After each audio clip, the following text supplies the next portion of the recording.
Welcome everyone. The webinar will begin shortly and will be recorded. Connect with the campaign for grade level reading on social media. On Facebook, like the page Campaign for GLR, and on Twitter, follow the account at Reading by Third.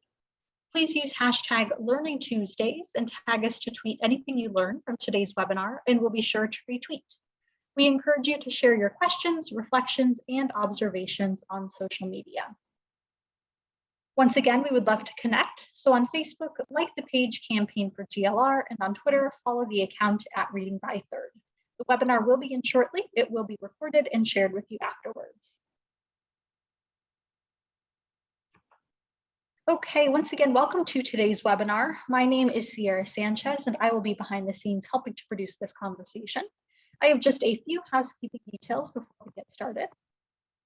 First, we'd love for you to introduce yourself, so please use the chat box at the bottom of the screen to share your name, city, or state, and your organization. Be sure when responding to select both panelists and attendees so that we all know who is here. All attendees are in listen-only mode, but we encourage your engagement by posting questions in the Q&A box. We will dedicate the last portion of the conversation to respond to the questions you post. This webinar is being recorded, and a link to the recording will be emailed on Friday to all who registered. And we are streaming the webinar on our Facebook Live page as well. All resources that you see shared as links in the chat will be compiled and shared in a follow-up email to all webinar registrants, and materials are accessible on GLR's Community Learning for Impact and Improvement platform, aka CLIP. Finally, we'll be posting a brief on-screen evaluation during Q&A and highly encourage you to respond. This helps us with our commitment to continuous improvement. Finally, before we start, I would just like to call your attention to our upcoming GLR Learning Tuesdays webinars. Next week on November 2nd, we have an exciting doubleheader. First, with our partners from Parent Nation at 12:30 p.m. Eastern Time, where we will be introduced to this powerful engagement campaign based on Dr. Dana Suskind's forthcoming book, which pushes us to fight for a society that better supports parents.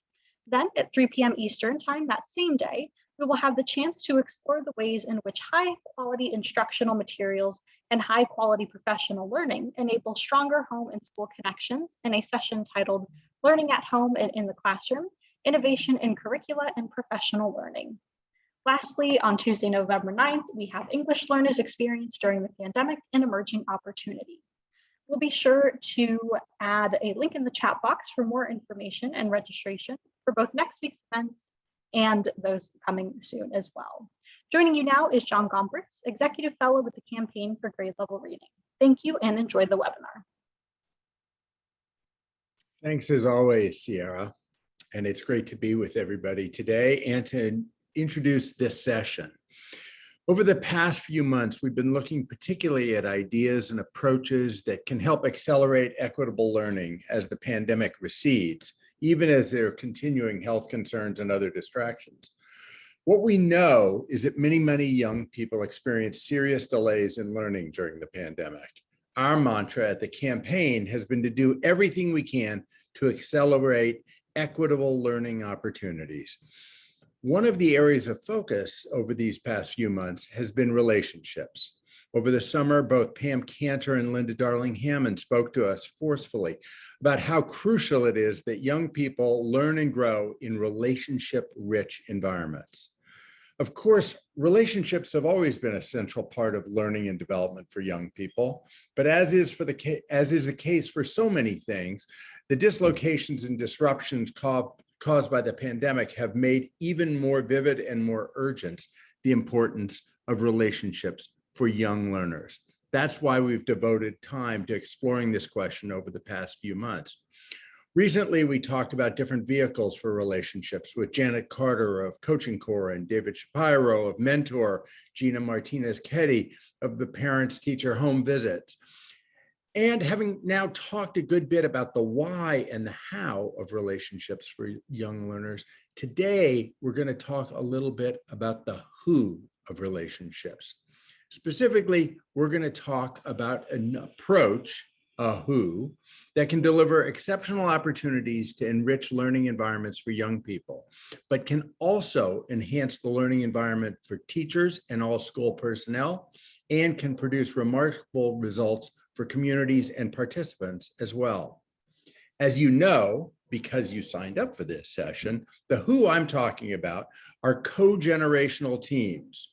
Now, you've no doubt heard about older adults working in schools, and that's great. I did that work for several years. But as you will hear in this session, we're now talking not only about the potential role of older adults, but the supercharged possibilities of teams of older adults and younger people working together in schools to create what Pam Cantor called this summer, highly favorable learning environments for all children. To put this session together, we've worked in partnership with our friends at encore.org, which is focused on bringing together older and younger change makers to solve problems, to bridge divides, and to create a better future for all.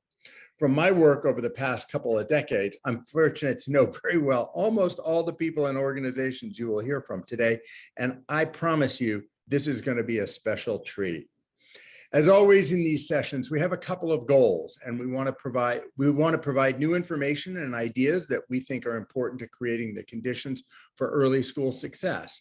We want to provide resources and connections for people who want to further explore those ideas and move towards action. And of course, as always, we want to answer your questions. So we hope you will put them in the Q&A box, and they will be answered both in the Q&A box and live during this webinar.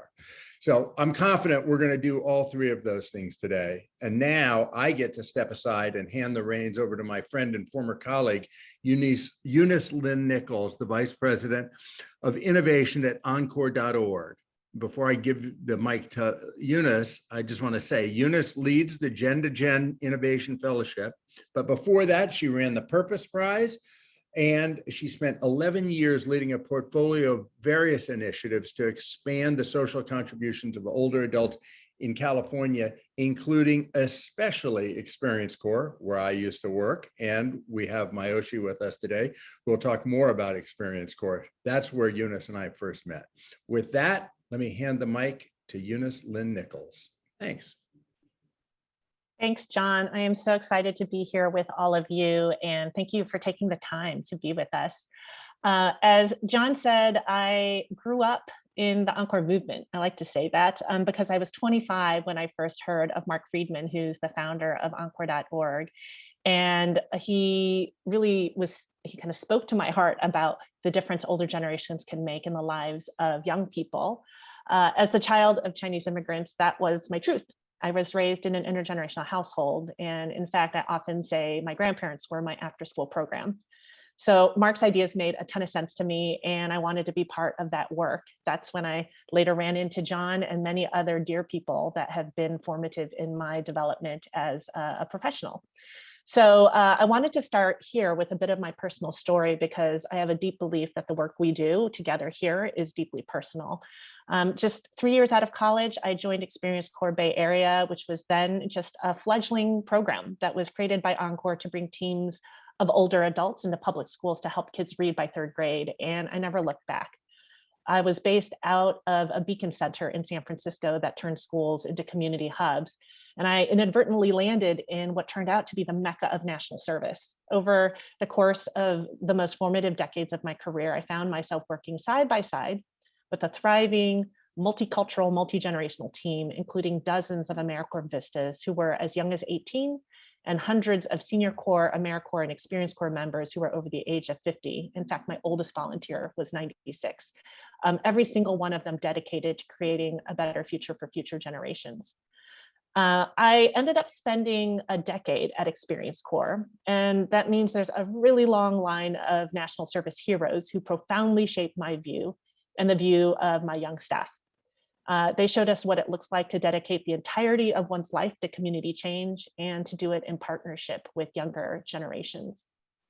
I think we have a slide of a couple of these really special folks. So I can't talk about Experience Corps without telling the story of Tess Manella Ventresca. She's a not so retired community activist who joined at the age of 55, right when she became eligible, and she became a quarter-time AmeriCorps member. And despite my best efforts to place her as a literacy tutor in a single classroom, I would show up at Francis Scott Key Elementary School and find that a school administrator had looped her into launching their first Earth Day, or she was colluding with the cafeteria monitor to give her space to teach a group of kids sign language or dance during lunch. Or she was working with all the third grade teachers to mobilize their students to fold 1,000 origami cranes of peace to send to a sister school in New York after 9/11. More than anyone else, Tess embodied the AmeriCorps spirit of getting things done.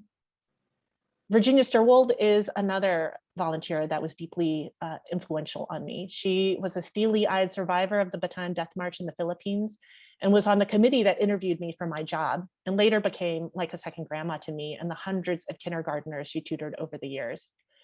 Virginia passed away just last year, and I only recently learned that this humble woman of what I thought was very little means put in her will a $100,000 donation out of her estate to support the local Experience Corps program, where she had already given her greatest gift, a quarter of a century of service, helping kids learn to love reading. Each year, I also had the privilege of bringing half a dozen AmeriCorps Vista volunteers, young people from all walks of life from all across the country, to serve as Vista recruiters, coordinators, and trainers. I had the privilege of introducing them to this extraordinary team of older service members and then watching them become a formidable team. Together, these younger AmeriCorps Vista members and my older volunteers became extended family to students and teachers alike, turning institutions into places that felt more like home. These Corps members, young and old, represent our country at its very best, harnessing the wisdom of age and the energy of youth to get things done. It was really this early experience that convinced me that intergenerational service is one of the most powerful bridges between age, race, culture, and class. It's a chance for young people to develop a different vision for what it means to grow old, and through those formative early experiences, become the kind of older adults who reflexively care for younger generations. All that to say, this work of bringing generations together to take collective action, or to co-generate, as we like to call it at Encore, is deeply personal. So we come back to the beginning. It exists at the intersection of head and heart, life and legacy. Our country may be more age segregated than ever before, but we also happen to have record numbers of older generations who are wired to serve and to give back. And we have young people who are socially conscious and activated like never before. They're like two halves of the same coin, and they represent a huge opportunity if we can get them to join forces and take action together. It's why I'm so grateful to GLR for letting us take up an entire session to talk about the potential for intergenerational teams to combine their complementary skill sets and life experiences to support grade level reading, and to transform our schools and communities in the process. So I want to invite you today to be challenged by what you hear about the aging of America as an opportunity to be seized, about the potential for intergenerational solutions to support some of the thorniest problems facing our kids in schools, and about our collective calling to shift the dominant narrative from one of generational war and age segregation to a story of intergenerational connection and collaboration that could unite us all. So here's how today's structured. I'm going to start by inviting three incredible national leaders to kick us off with a philanthropic and national service perspective on the importance of engaging intergenerational teams to support grade level reading. And then we'll follow that by hearing from two commentators, leaders with a really close touch point to work that's happening on the ground, who will share their reflections on the panel discussion and give us some practical tips. So we'll have about 25 minutes for the first conversation, about 20 minutes for the second conversation. And throughout, I would ask that you put your questions in the Q&A, and we'll have plenty of time at the end to answer your questions. So without further ado, I'm going to introduce our first three panelists. The first one is Carol Larson. She's a trustee emerita and former president and CEO of the David and Lucille Packard Foundation. She retired from that position at the end of 2019 after 3 decades there. And she's now a visiting scholar at Stanford University Center on Longevity. When I first met Carol, I was pretty intimidated by this powerhouse of a woman, but then she spoke to me, and Carol conveyed such a deep interest in who I was, what I was doing, and her passion for the work was so clear. It's a real privilege to have her with us today. Next, we have Sonali Nijawan. She's the director of AmeriCorps State and National and has dedicated her career to national service.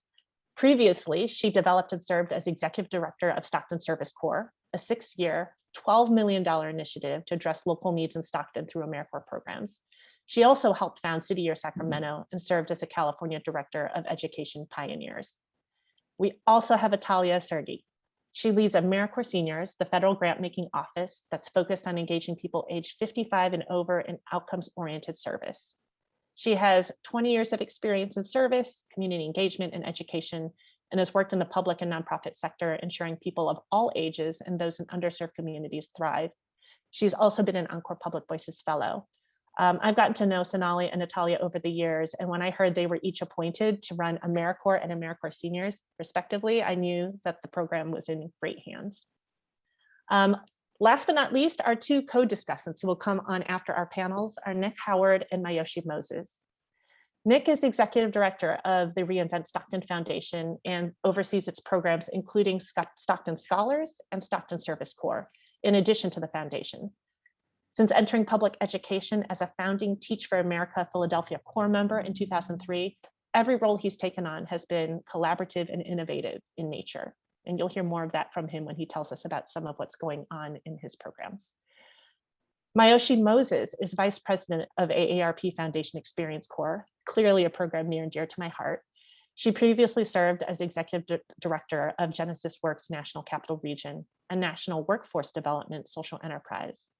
Her background spans leadership and consulting positions in both the corporate and nonprofit sectors, so she brings a unique perspective to this work. So thank you all. All right, we're going to jump in with our first panelist. I'm going to start, I want to ask the same question to all three of you. And that's because since I said before that this work we do is so personal, I think it's important for the people who are listening to understand where you're coming from. So I'm going to start with you, Atalia, and ask you why this work of intergenerational connection and collaboration means so much to you. Thank you, Eunice, and hello to everyone in the grade level reading out there. I'm really excited to be here today. In my previous role, I actually worked with some grade level reading campaign in Los Angeles, so it is nice to be back. As a director of AmeriCorps Seniors, I'll give a little bit about that, make sure everyone knows what we mean by AmeriCorps Seniors. I oversee 3 programs that actively recruit and engage adults age 55 and older as volunteers. And they support critical community needs in communities all across the country and in our territories. Senior Companion Program, it provides a peer-to-peer service that supports older adults to age in place and live independently in their communities. The 2 programs that are connected to education are the Foster Grandparent Program, which is our intergenerational program, and it is 100% focused on education and the social, emotional, and academic development of children and youth. And then there's our RSVP program, which provides a range of services and activities to meet community needs. They work in education, of course, but they also work in health improvement, benefits access for families, disaster preparedness and mitigation, financial and economic empowerment activities. But 12% of RSVP, which is our largest program, is focused on supporting students in their outcomes in tutoring and mentorship. One of the things that really has spoken to me in my work with older adults is that prior to coming to AmeriCorps Seniors, I worked with a nonprofit that was focused on supporting early education. It's called Jumpstart for Young Children. Many of you may know it. It is an AmeriCorps state and national grantee. So I had that experience prior to coming into this role and even prior to working with AmeriCorps Seniors. But that model was based with college students that were engaging in our program and working with young children. And I could definitely see the dual benefit for both the college students and the children that they were serving.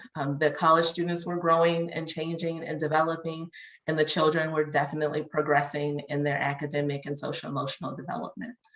But I needed to grow that program and needed to have a larger reach in Southern California beyond what we could do with our college students. For those of you who know Los Angeles, the communities are very dense. And in some of the communities that we wanted to go to, even if we had all the college students, we would still have so many children that would have been unserved.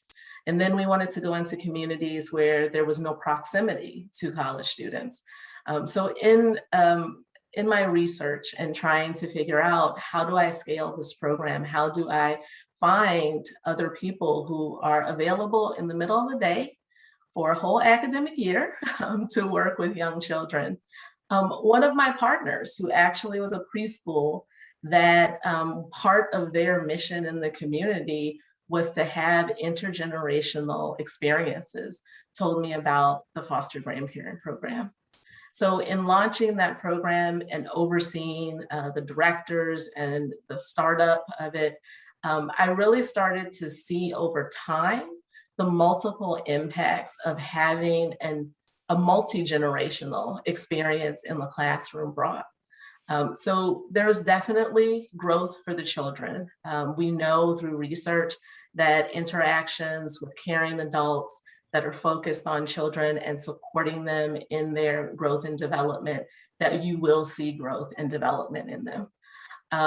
But there were some unexpected benefits as well that we saw. So teachers began to report about the positive impact that older adults were having on them. They were more motivated.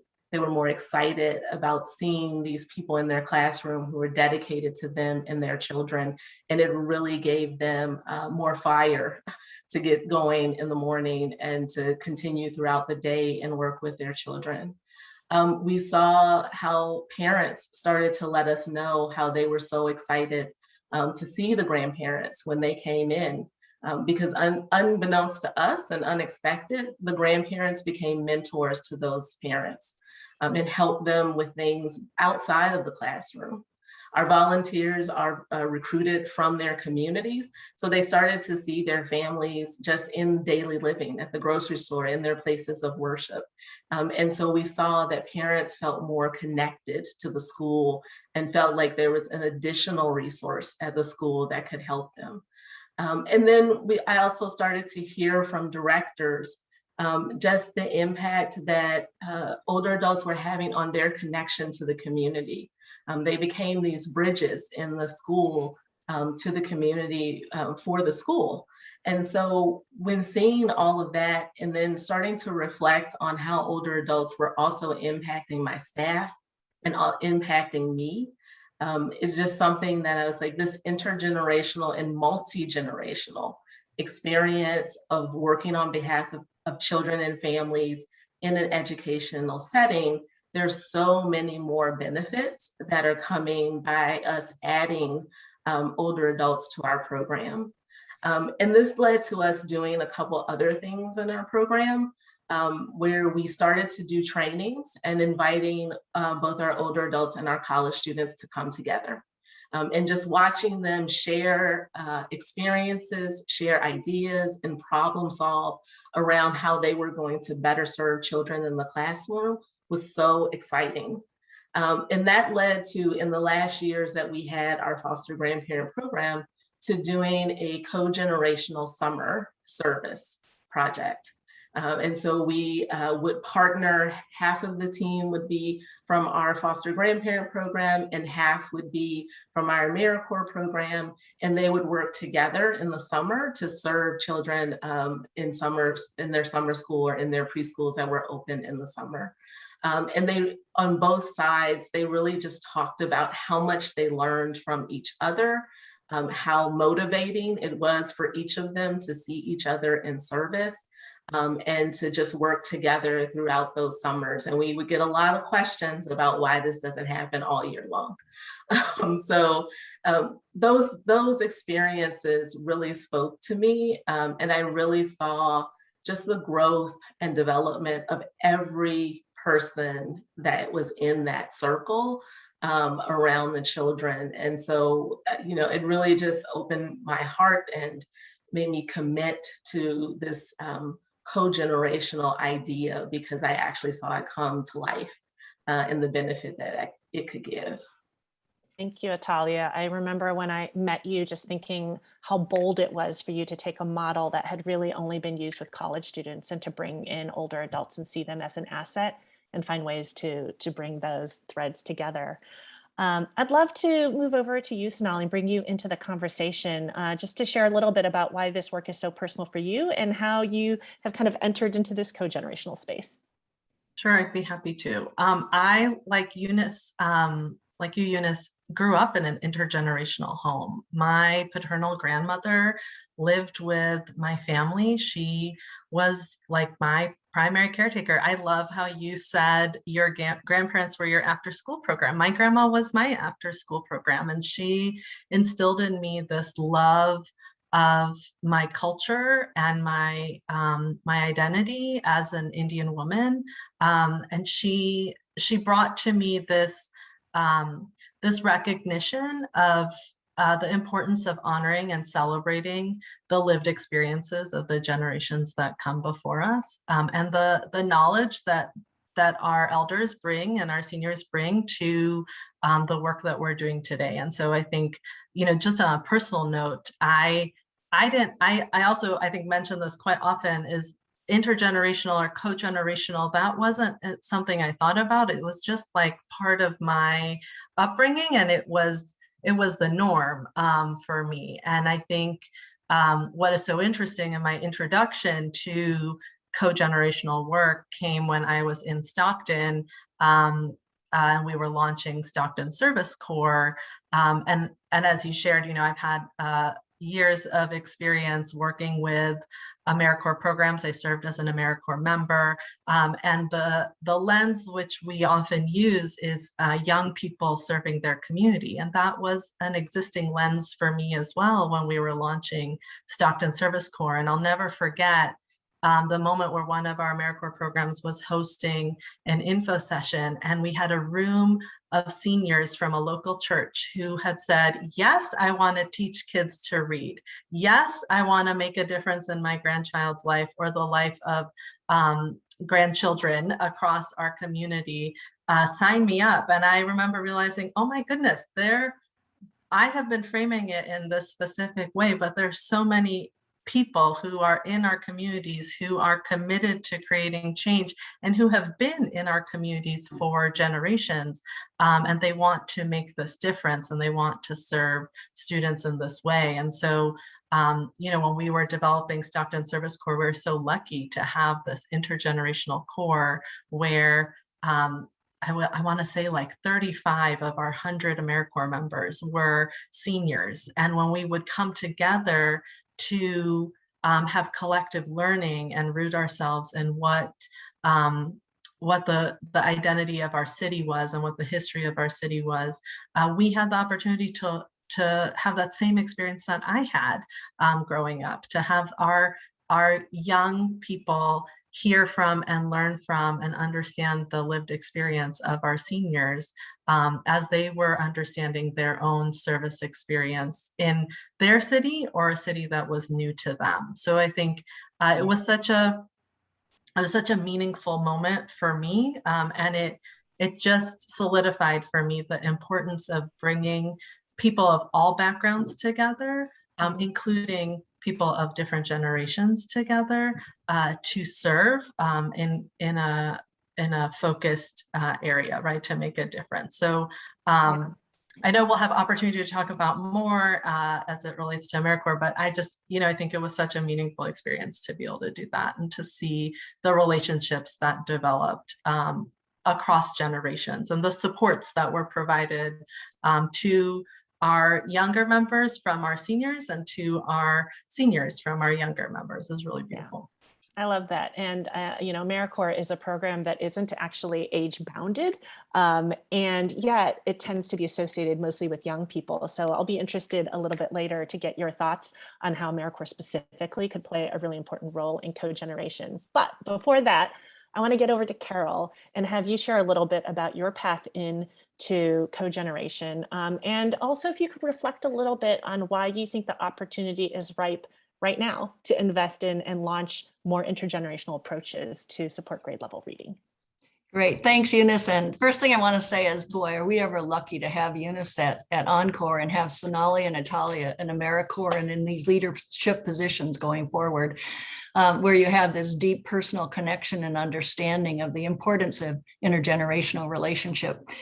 Like many people on this call, I'm sure, I've had a lifelong passion and interest in young children, birth to 8.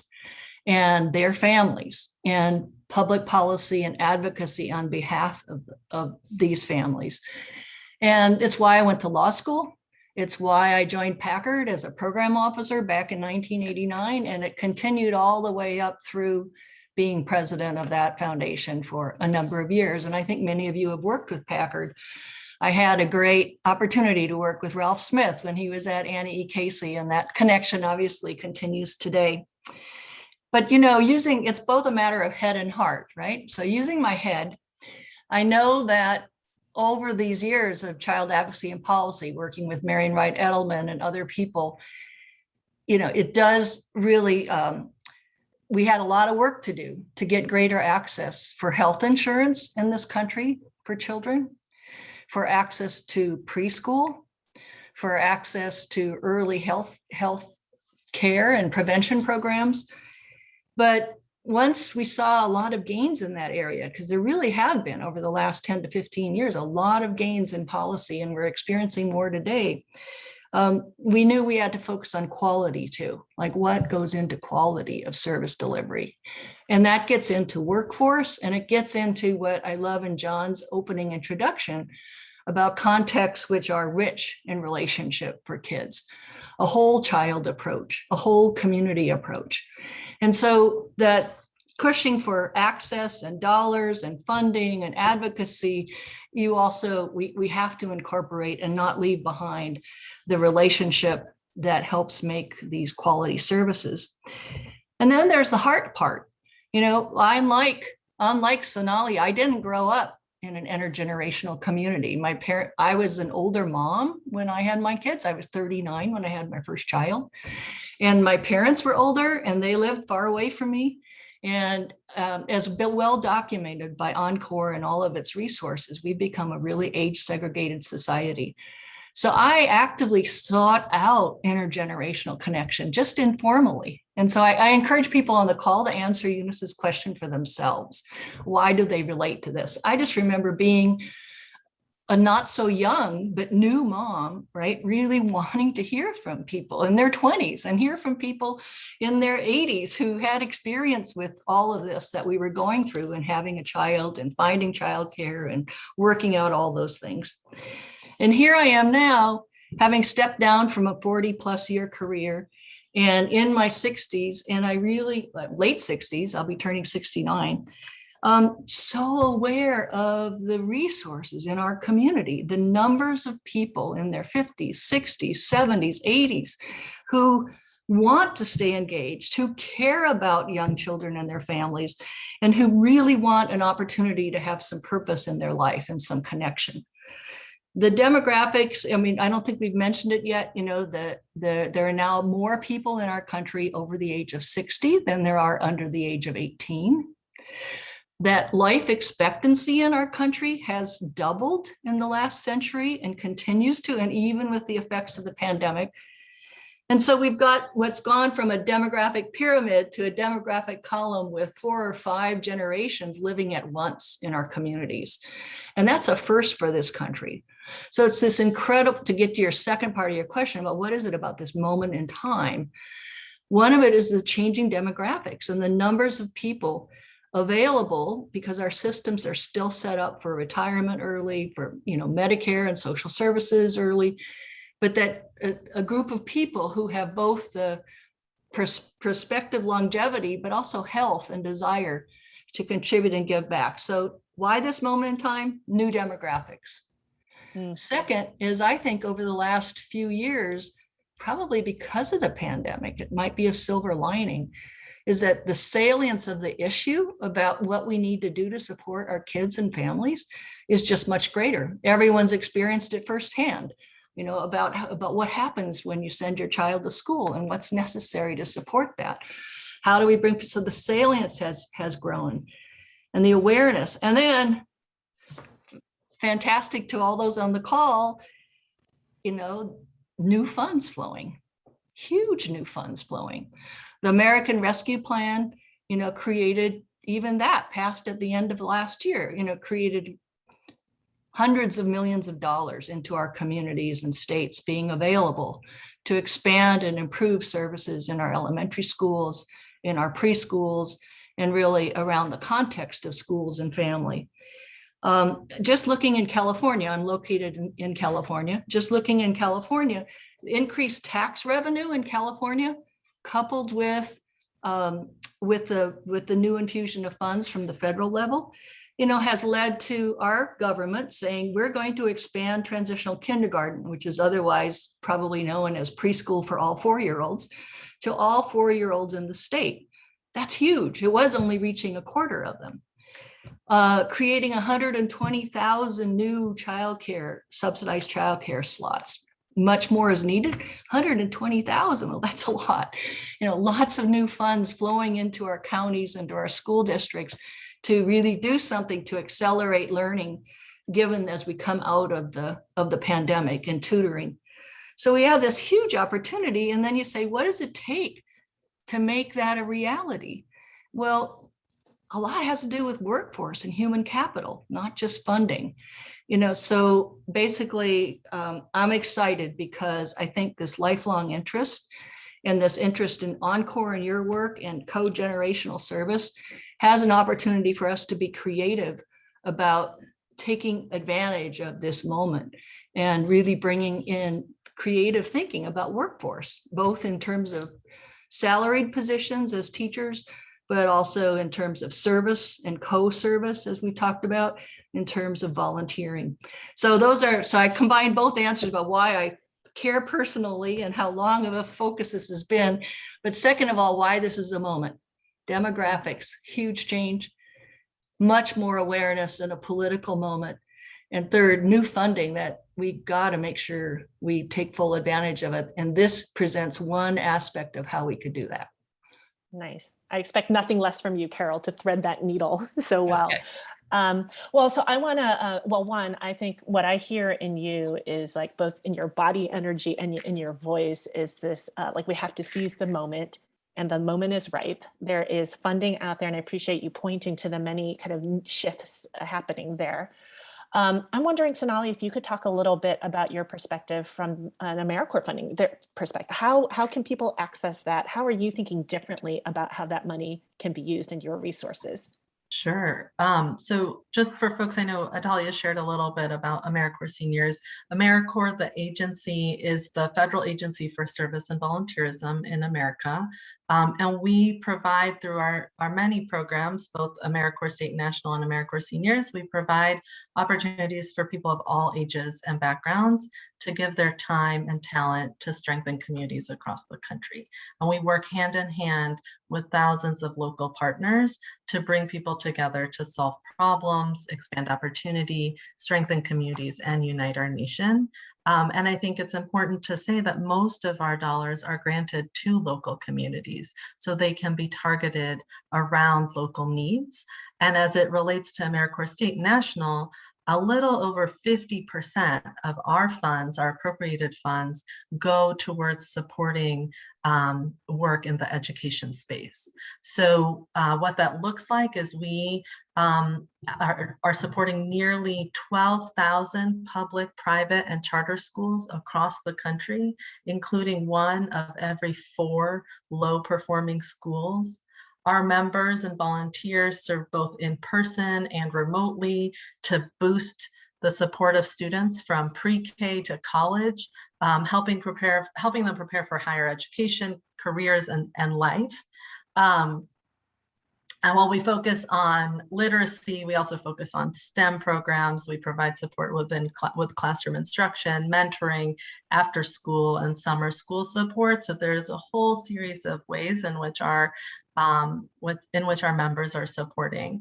And I think, just want to share in the last year, as we look to how our funds are taking action this year, we have about 505 projects across the country that are focused on the education space, and a little over $262 million that are supporting 35,000 AmeriCorps members who are providing that dedicated service in those education activities. And I think we really want to share that because this, as we talk about the who and the how do we get these resources out or these supports to communities, AmeriCorps can be a way to do that. And we have resources available for communities, whether you are a school district or a local education agency or a state education agency, you would be eligible to apply for AmeriCorps funds. I think we can, I'd be happy to provide more ways in which people can apply. So we have AmeriCorps State and National, if you're interested in just knowing a little bit more about our national service programs and how they are already potentially having an impact in your community and how you can engage those programs to maybe serve your specific community, you can take a look at our national service state reports. I believe the link will be put in the chat for folks to access. And additionally, we have, as I shared, 52 state service commissions. And so if you are looking to engage and access funds, you can access our funds through our state service commission or through your state service commission. And the link to learn more about the funding opportunities at your state service commission can also be found in the chat. So there are a number of ways to get involved. We have an active notice of funding opportunity that for folks who are interested, they can start with their state service commissions or they can apply broadly to us. We welcome all of you participating in any of our info sessions or technical support sessions as you're considering AmeriCorps as a way of having an impact in your community. But that's just a little bit, just the tip of the iceberg. Thank you, Sonali. And Natalia, go for it. Yeah, I was going to jump in because Sonali kind of talked about how to access funding. So I'm going to just ride on her coattail there. So the links that Sonali talked about to being able to see the impact in your state, you can also see AmeriCorps Seniors programs in your community and in your state too. So you'll have to scroll past all of the AmeriCorps State and National and VISTA and NCCC, which are two other programs under the AmeriCorps umbrella. But then AmeriCorps Seniors has a section of those reports in each state where you can see. And in the same way with AmeriCorps State and National, AmeriCorps Seniors also is a grant making department within the agency. And we give grants out to about 1,100 grantees across the country that engage about 175,000 volunteers. About 50% of our grants are given to organizations that work on behalf of children and youth.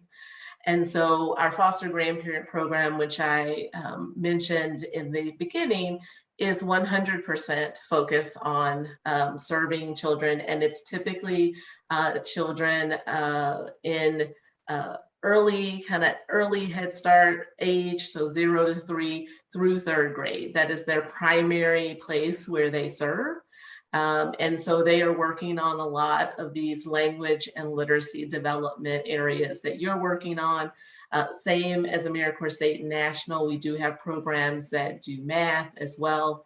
And they engage about 19,000 volunteers right now across the country.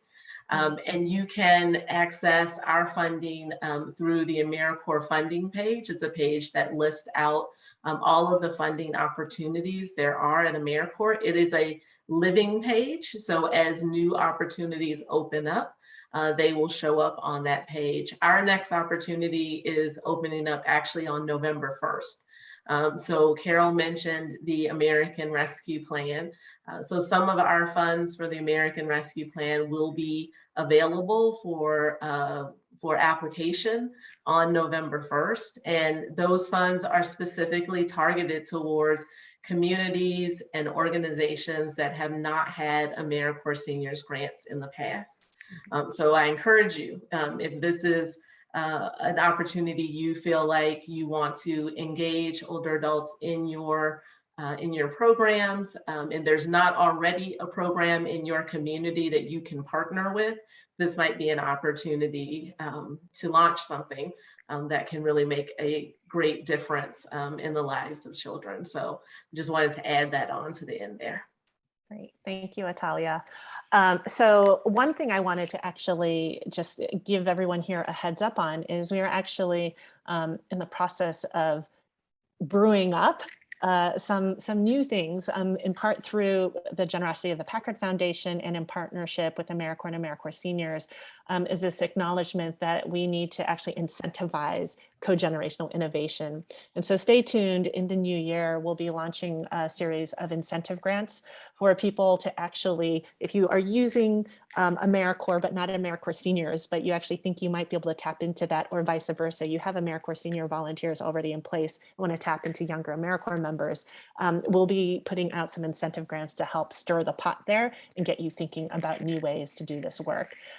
Excited about that, and we just need more innovation in that space. Carol, and let me just jump in real quick on that, because it's great that we're all funders on this panel, or I used to be one, but I'm still aspire to be one. So but I was just going to say there's a role for private philanthropy, of course, in addition to the government funds and the grant making that's done through AmeriCorps and through Encore.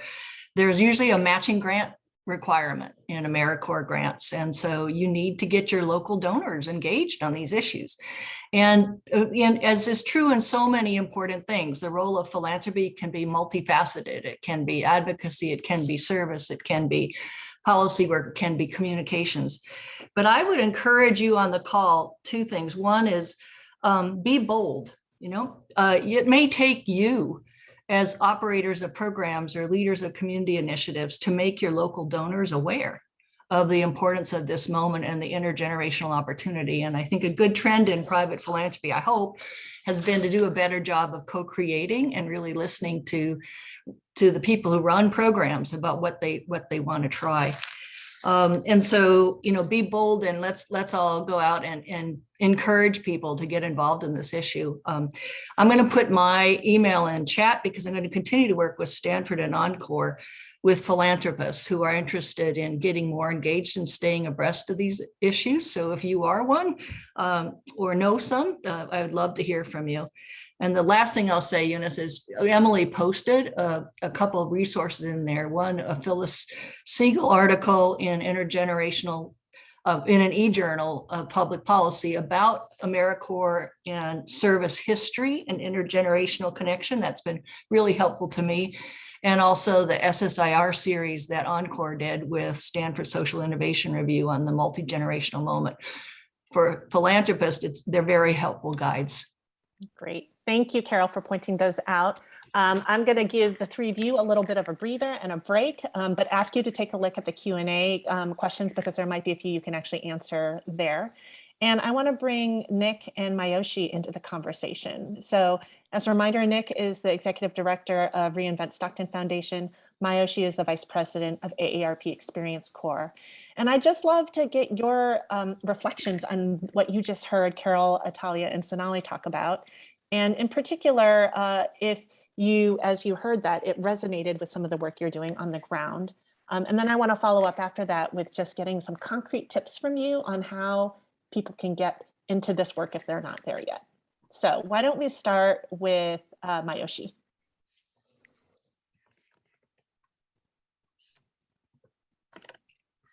Oh, there we go. Great. Great. Hi, everyone. Very excited to be here. Thank you for inviting me to this, to join this panel. Though it was great hearing all of you speak, but Eunice, I really want to just say thank you. What an introduction. I feel like you covered all the points that I wanted to cover. But what was really interesting is what struck me about the stories that you shared were from many years ago could be the same stories that we could share today. And they are the same stories. It's the same impact. The work that Experience Corps started out doing is exactly what we're doing today. We've grown and we're refining, but we're still having that same impact. We're still bringing together young elementary school students with caring older adults in their communities. And that is what I thought was a real takeaway from what you said, Eunice, and I appreciated you sharing that, because in your stories that you shared, you highlighted what the core of our work is, which is the relationship that's formed between the student and our volunteers, you know, and to thinking about something that Atalia said about how volunteers are bridges in the community. That's how we see our volunteers. Many of our tutors come from the community where they serve, and they're going into these schools, which are, you know, an institution within communities.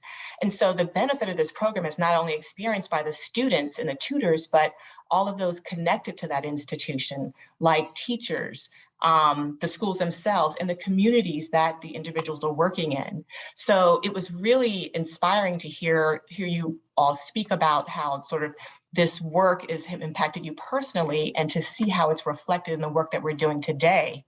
I do want to mention something that Sonali mentioned about you know, really focusing on providing resources and helping to support this work. You know, she encouraged all of us to get involved in this work and work with them. And so that really aligns with how we view and encourage our programs to be successful. And it's really helping us, it's really in identifying the right partners. You know, she spoke of AmeriCorps and getting resources to the communities. And for us, we see that as key in connecting with the right partners, making sure that partners are supporting our intergenerational work, that they're supporting not only students, but also older adults in the community. And the way we work is that we like to get the broader community engaged in seeking organic partnerships like that. You know, for example, we partner with local departments of human services, with schools and business leaders. We're always looking for partnerships that will help create this reliable volunteer pool, but also to help us fit seamlessly within the school systems and the communities. And so for us, as we think about the future, we're looking for more national level partnerships that can help us across all of our programs, with not only with funding, but content, access to volunteers, access to schools. And so that's how we work.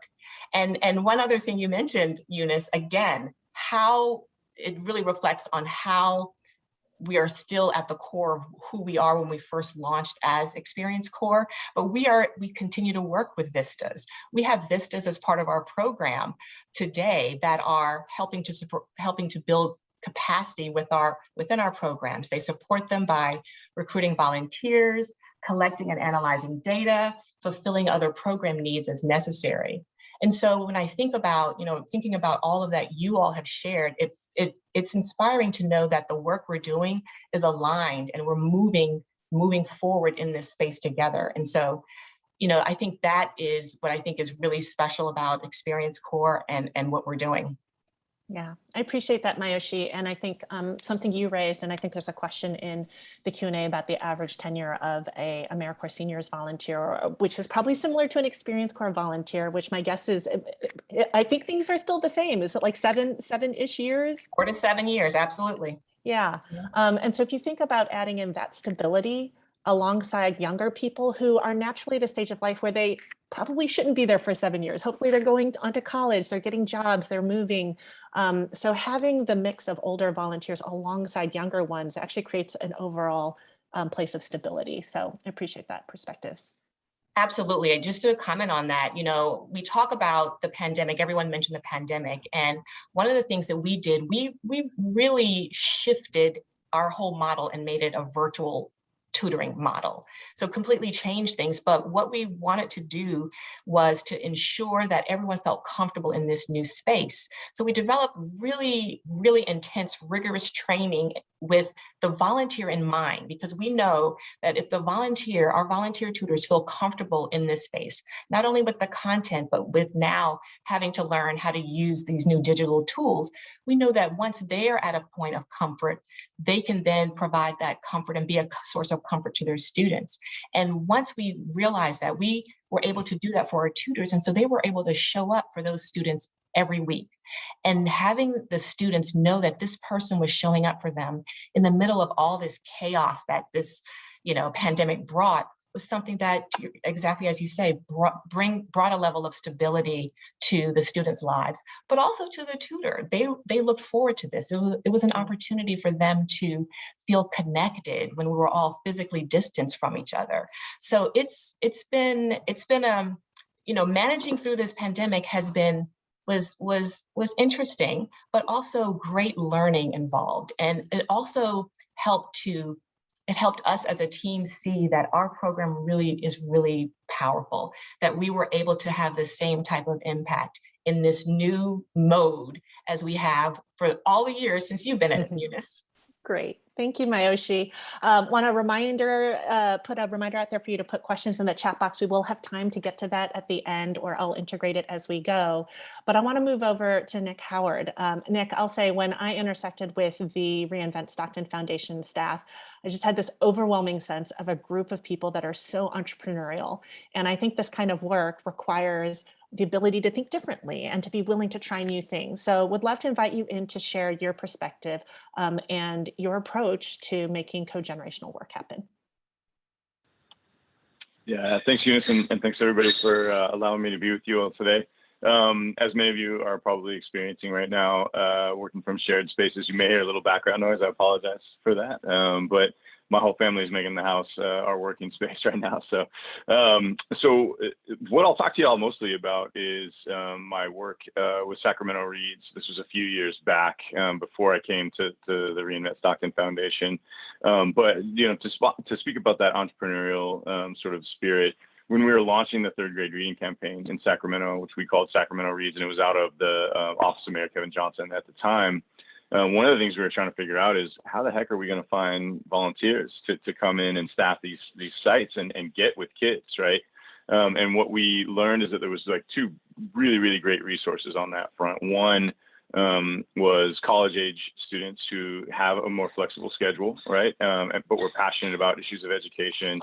But the second was seniors. And the first thing we started with actually was grandparents of students at the actual school sites. In the areas in Sacramento that we were working in, a lot of our students actually had very, very close relationships with grandparents, if not living with grandparents or being raised by grandparents. And we got to know their grandparents almost more often than we did even moms, dads, sisters, brothers, etc.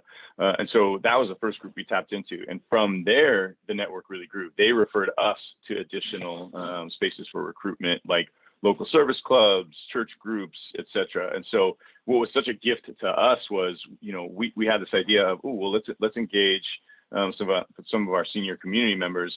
And they opened up this entire new network to us that we didn't even really understand was there. So we were very entrepreneurial around recruitment. Mayoshi actually hit on something that I wanted to touch on too. In our area, Sacramento and Stockton, the Central Valley in particular, you can have really spread out populations. And so the other thing that we tried to do very creatively and early on was engage in remote tutoring. So we actually developed, this was in 2011, 2012, we adapted a remote tutoring experience for some of our seniors who were reaching out to us saying, well, hey, I live in the foothills. I can't drive an hour and a half to get to the school sites that y'all are operating at, but I'm really, really interested in supporting young people. Is there a way to do that remotely? And so we started to set up remote opportunities in school libraries where they had the capability. And what that taught us was an ability to switch to a virtual approach during the pandemic. So sometimes when you're entrepreneurial, you can start to learn lessons that are applicable in different contexts that you can't even imagine yet. And so I would encourage you all to continue to get really, really creative with your delivery of both the volunteer experience, but also the constituent experience. So those are a couple of things that popped immediately for me. The one thing I'll layer on too is even though I don't work with a third grade reading campaign at this point, I learned a ton from that experience that I'm applying now in my role at reInvent Stockton Foundation, especially with Stockton Service Corps. So we recently developed a grant proposal actually to AmeriCorps seniors to do mass vaccinations in Stockton. And we're recruiting in a very similar way because many of our volunteers are seniors who have had experience in the medical field. And I went to my same bag of tricks, right? Like, all right, I'm gonna go to the service organizations locally. I'm gonna go to our networks of seniors where they can help us get to 5, 10 more people that may be interested. And it's working. We're generating a ton of volunteers right now. Sorry for the background noise, to help us get the word out about the need for mass vaccination, especially in underserved communities in and around Stockton. So again, the lessons that you learn throughout your years of leadership and experience, you never know when you're going to be able to apply them.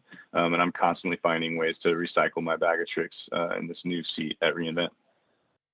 I love that, Nick. And I feel like there's a way in which once you start to think about intentional intergenerational approaches, it is like a tool in your tool bag and you can point it at anything. And I also want to just point out that when young people, when kids see older and younger adults working together, for them, they develop that bag of tricks intuitively. Like they will have that. We won't need to teach them how to do it the way we are breaking down all these silos right now. I think this is like a path for a much more holistic solution in how we behave and how we think about what's important in our communities. I want to definitely encourage you to put questions in the Q&A box or to share your own experiences in the chat box. Would love to actually bring Carol, Sonali, and Natalia back into this conversation because I think we're now in this place of practicalities.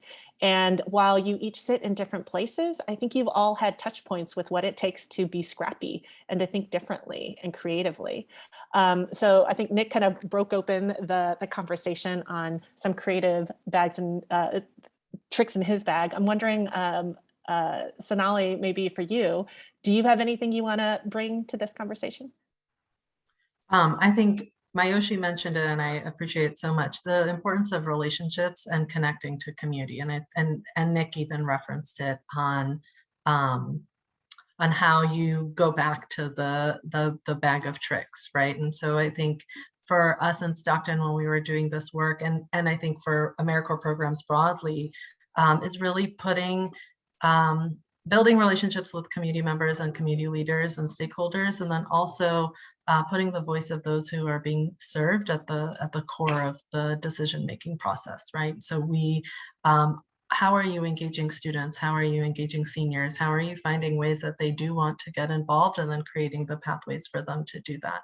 How are we understanding the continued desire to contribute in the workforce, whether it is as an AmeriCorps member, an AmeriCorps Seniors volunteer, or as a substitute teacher for your local district? And how does this service experience help that individual who is serving continue on?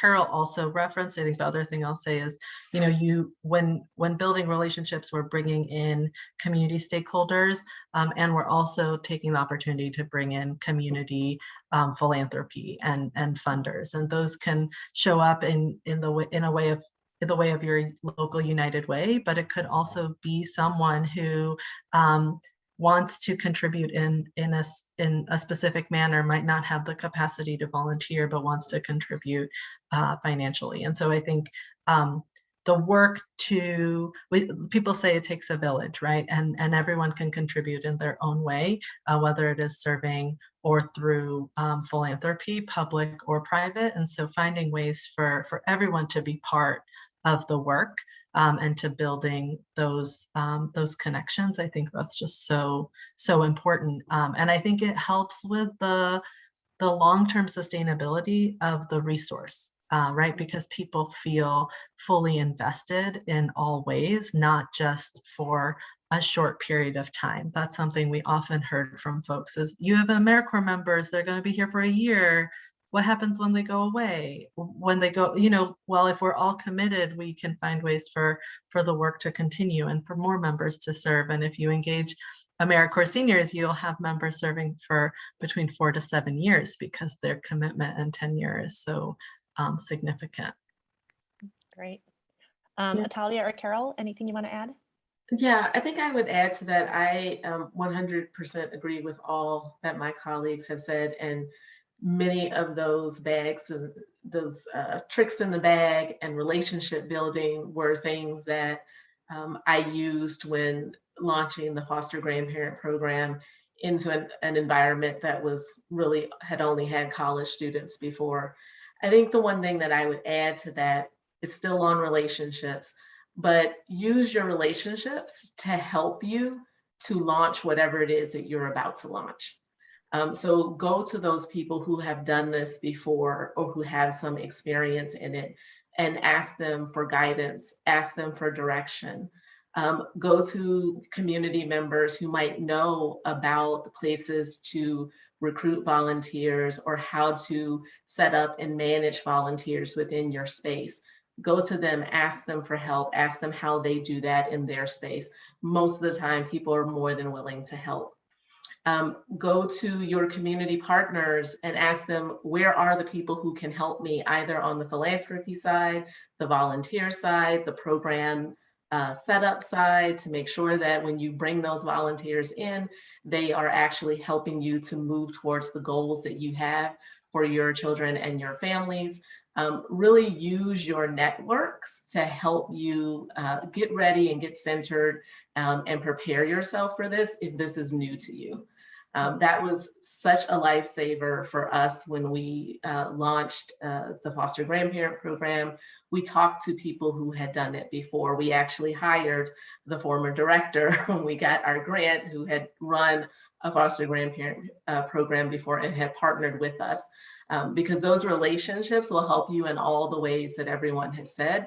But I know that getting started sometimes and really kind of taking a vision and implementing it to something that's actually working in the world can be scary.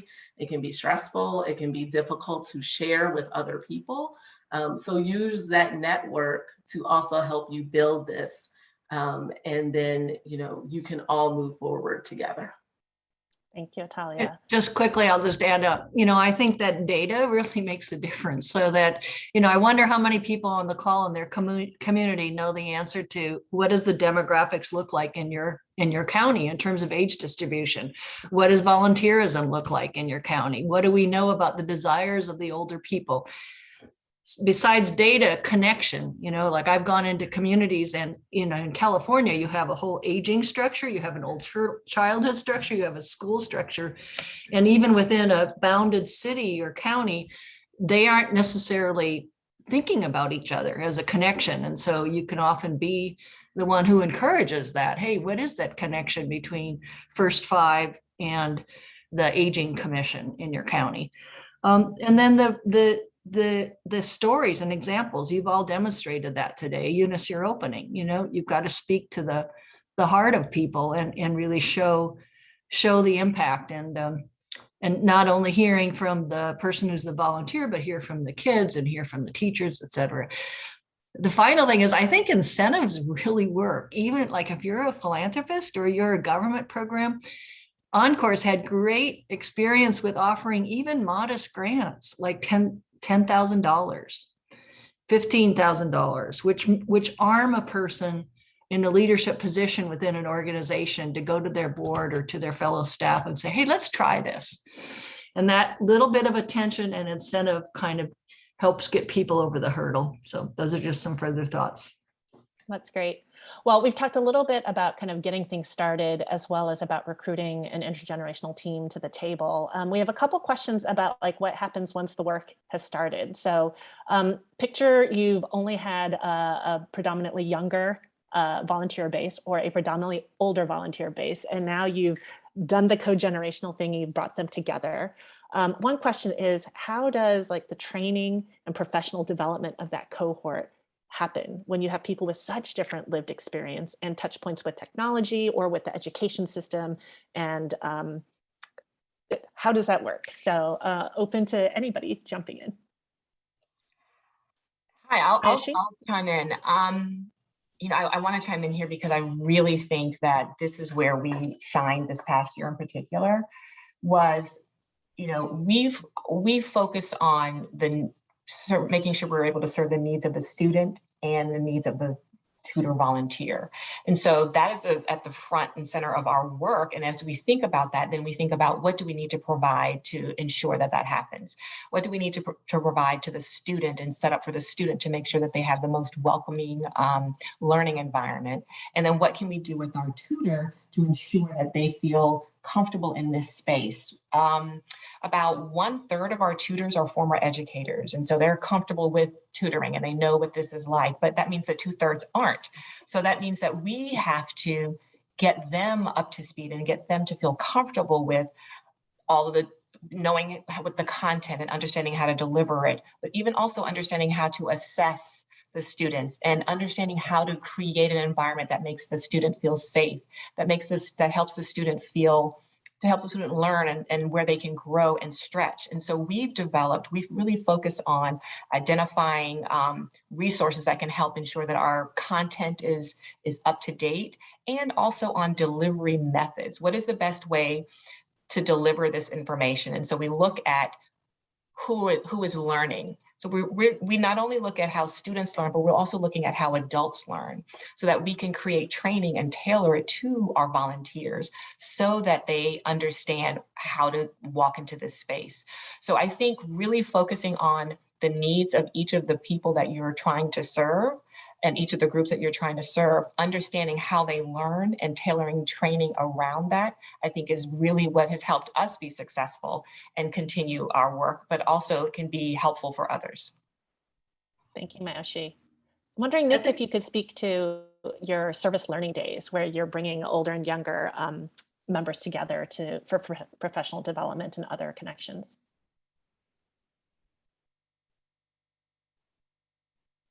Nick, do we have you?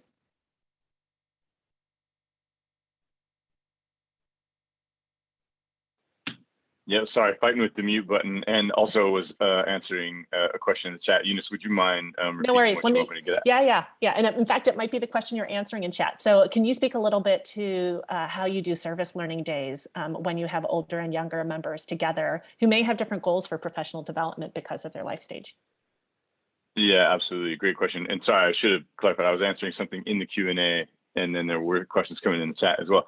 So what I would say is, one, technology helps, right? And that's actually one of the things I was answering in the Q&A, is that we've continued to do professional learning virtually, not just because of the pandemic, actually, but because we have such a geographically spread population that sometimes it's just easier and more feasible to get more attendance via a virtual platform with our professional learning.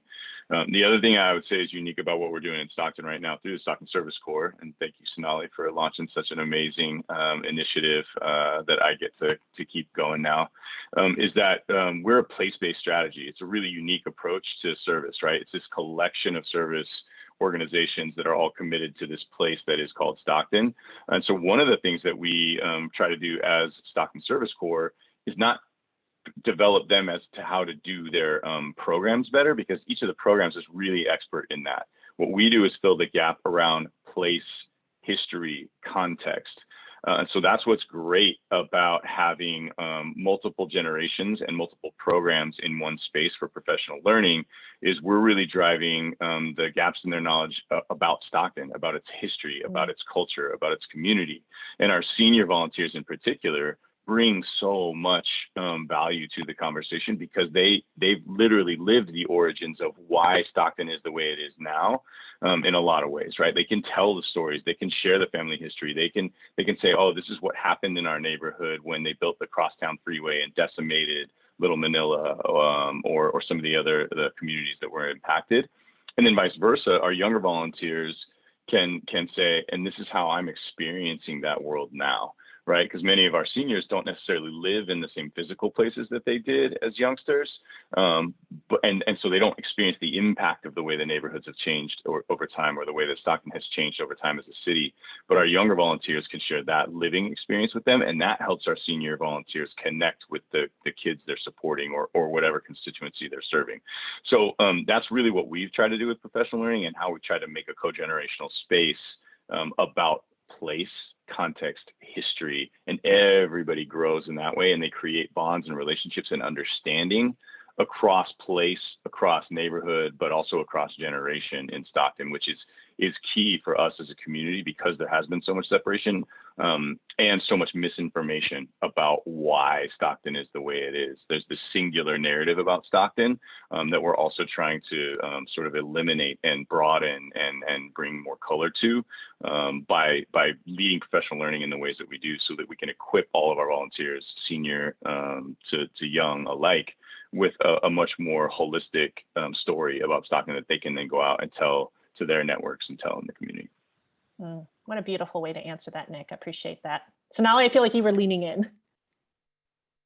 I mean, Nick is doing that work, and I would have said the same thing, just not as well. And so just really grateful that the focus on place, and that the rootedness for those members is in the history and context of lived experiences, of their colleagues, right? Their fellow AmeriCorps members who are serving in Stockton. And actually, whether those members are VISTA members, NCCC, or AmeriCorps seniors now with this new funding opportunity that they have. So I think it's just a very it's a beautiful thing. It's lovely. Yeah, that's great. Atalia and Mayoshi, I want to ask you if you feel like you've seen your older members shift their attitude towards young people as a result of their work, and if so, how? And I might ask the flip question as well for anybody who wants to answer it. Have you seen young people shift their attitude towards older people, and if so, what has that impact been?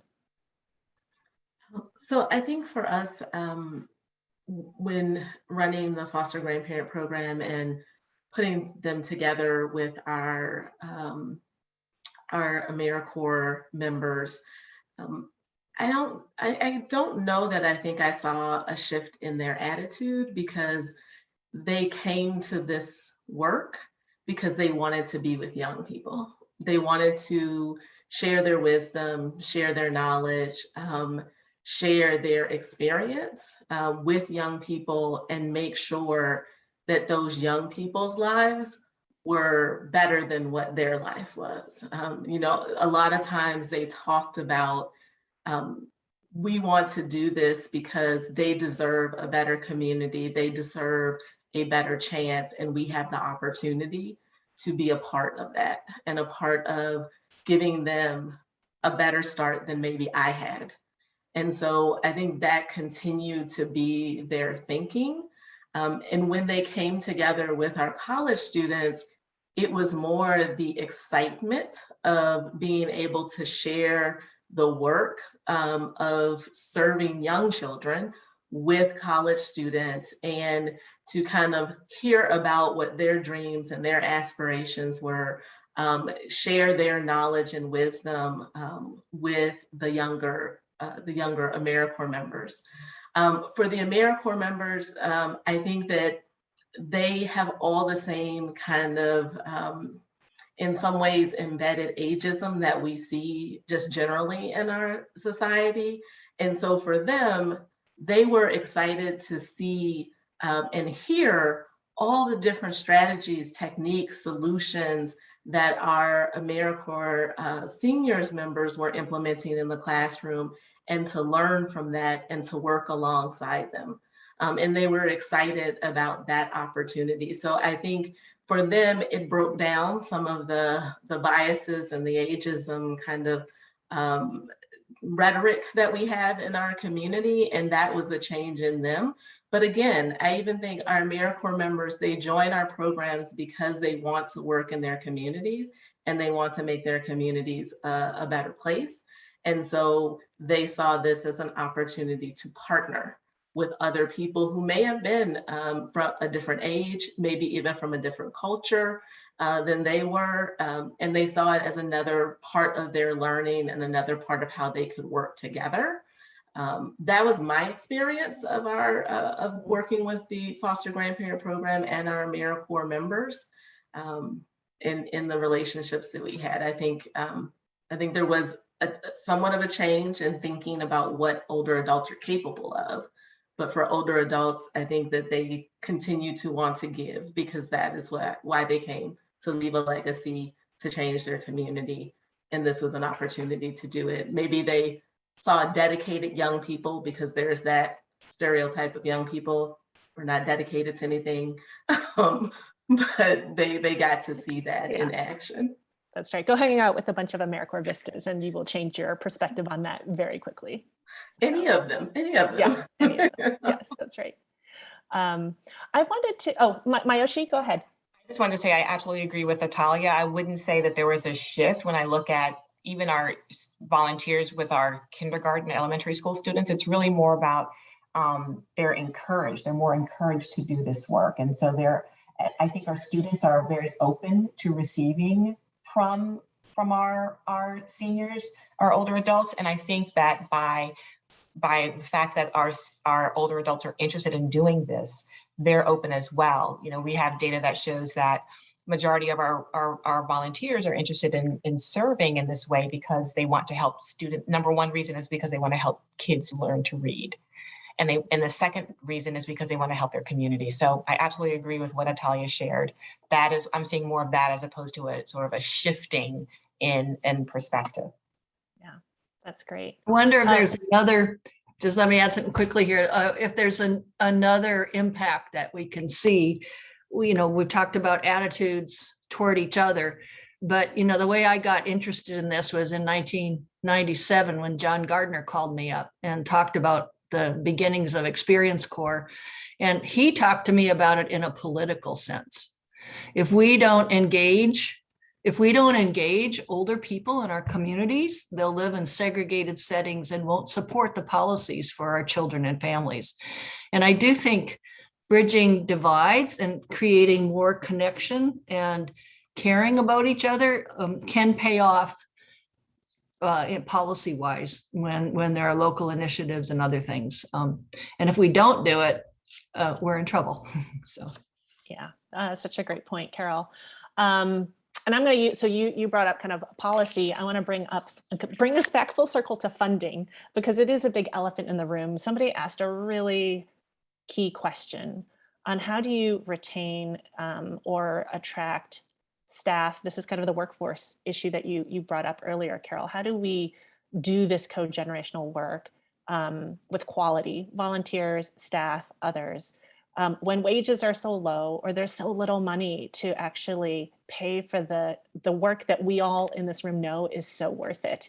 Carol, I don't want to put you on the spot, but I feel like you might have some thoughts on that. Well, that's, it's a tough one, but I think you got to start with, we have to pay more for careers in this area. We have to pay more to early childhood teachers, childcare workers, elementary school teachers.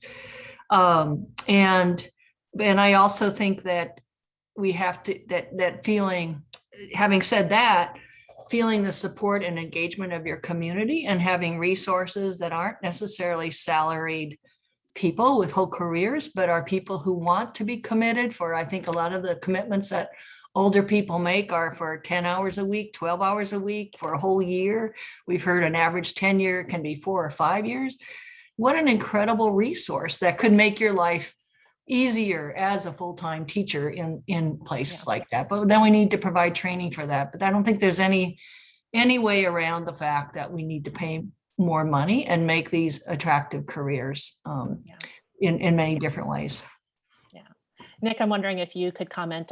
You have a team of an intergenerational team doing the work in Stockton, very place-based. How do you attract and retain people to come join you in your work?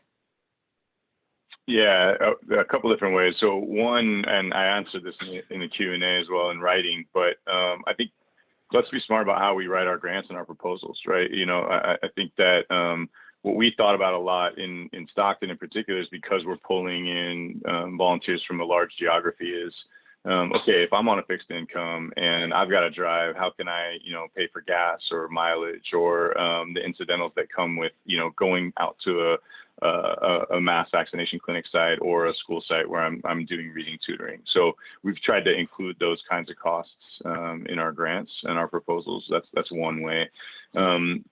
I also think that the other thing that we should consider too is, the way that we recruit as well, and how we actually pull local funders into that concept and help our local funders get to know our volunteers and understand their experience and come out and see it and be alongside them even a little bit. I've found that has changed the engagement of our local funders quite a bit. From my time at Teach for America, when we would do what we called TFA week, and we would get funders out to school sites to actually see it, to even now what we're doing with Stockton Service Corps, and when we could, right, pre-pandemic, and hopefully again soon post-pandemic, when we can actually get people out to our volunteer sites it's changing the way they see the work and the way that they understand how to compensate the work as well. So those are a couple of ways that we've tried to come at it here in Stockton. Great. I want to just point out, we put a poll up. Please fill that out so that we can know how this webinar did or didn't meet your needs and make improvements for the future. And then Sonali, was that a raised hand? Yeah, yep, sure. So I think the one thing I will say, and this is something we hear often, is about the accessibility for people to serve in their community, recognizing that AmeriCorps state and national programs are stipended programs, which means that our members receive a small stipend to do the work that they are doing. And I think, what we'll share, what I can share about where we are as an agency is I think we recognize that to do this work, you need to bring a level of dignity to the experience. And so we have actually been charged by Congress through our American Rescue Plan funding to increase to do the work to help increase the living allowance for our AmeriCorps members. And that is something that we do want to be able to do. It is a process. And, we've seen some significant increases in the last year and a half for members and hope to be able to continue doing that. So I know that oftentimes it feels like we have great people, but how do they do this work? How do we make it accessible for folks in community to serve their community? And we are working towards that. And we welcome the insights that come from our grantees and from people in the field to understand how we continue to do that. That's I great, think I would just add to that for AmeriCorps seniors, we are really advocating for increases in the stipend for our AmeriCorps seniors volunteers in the two programs that receive stipend, and are really receiving that support across the board from our other programs like state and national in the agency to really speak for that as well for our senior volunteers. And I think that Nick really brought up something that I try to keep at the forefront of everyone's mind, is that there is a cost associated with volunteering, even for older adults. So we need to just understand that and acknowledge that. And as Sonali said, bring some dignity and some value to being able to engage all of our members of our communities in that service, because some are not able to make that sacrifice. And so, but we want to have everyone involved. So we need to make space for that. So that's something that we are committed to and working towards. And I 100% agree with Nick as far as how you write your grants. I love it when funders support capacity because that's how you receive and retain your staff to be able to support you in the efforts that you have in your programs. That's great. We are almost out of time, so I want to first say a big thank you to Nick, Sonali, Atalia, Mayoshi, and Carol, who have just given us so much of their heart and their expertise to us today. I also want to say this final question, my perspective on it is, yes, we need to pay people more, but also other things matter. And when you can offer somebody good work to do, that feels more like working with extended family, older and younger together, with that caring relationship at the center. My career, my trajectory has been different because I had that since my second job out of college. I wish it had been my first job. But it's also, the work is more fun, and that makes a difference too. So with that, I'll pass things over to John and ask that you look out for information from AmeriCorps, AmeriCorps Seniors. Encore is going to put out an incentive grant about co-generational work. So make sure you're signed up for our various listservs and we will get you more information. Yeah, thanks so much. Thanks to Encore, Eunice, fantastic job, and to everybody who joined us today. This was really stirring. I also want to, of course, say thank you to Sierra Sanchez and Emily Semos, who made this thing happen seamlessly and beautifully, and always do. I just want to bring it back around to sort of a grade level reading campaign point of view. Like, this is all wonderful. Why is this good for children, or how is this good for children and for early school success? And I have three very fast answers. One is this notion of a whole variety of people of different ages. They're working to support kids, sends this incredibly strong message to young people, many of whom do not feel like they have many champions in the world, that people of all different flavors are here working and committed to those young people's success, that those young people are being seen, they're being heard, they're being respected, they're being championed. That's number one. Number two, as various people mentioned, look, working in a school as a teacher or school personnel, not an easy job. Never been an easy job, not a super not easy job right now. The notion of teams of people working together to support teachers and other school personnel just makes more space and more feeling of support for those school personnel. So that's a really important benefit that inures ultimately to the benefit of young people. And then the last is that, you know, we tend to sort of think about, oh, young people are this group of people who need to be served and struggling, those who are struggling in school. We need to figure out various ways to support them. And that's absolutely true. But what if supporting those kids was actually a way of bringing community together and building bridges and became actually a platform for a stronger and more connected community, which, by the way, if we think about all the things that we say, is one of the essential conditions for learning for young people.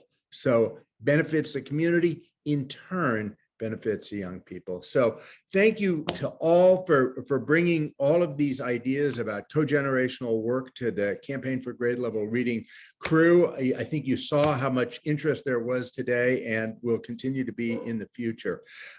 Thanks to everybody. And I just want to not only thank you for joining today, but hope that you will join us in the upcoming sessions for continued learning on Tuesday afternoons. Thanks and have a good day.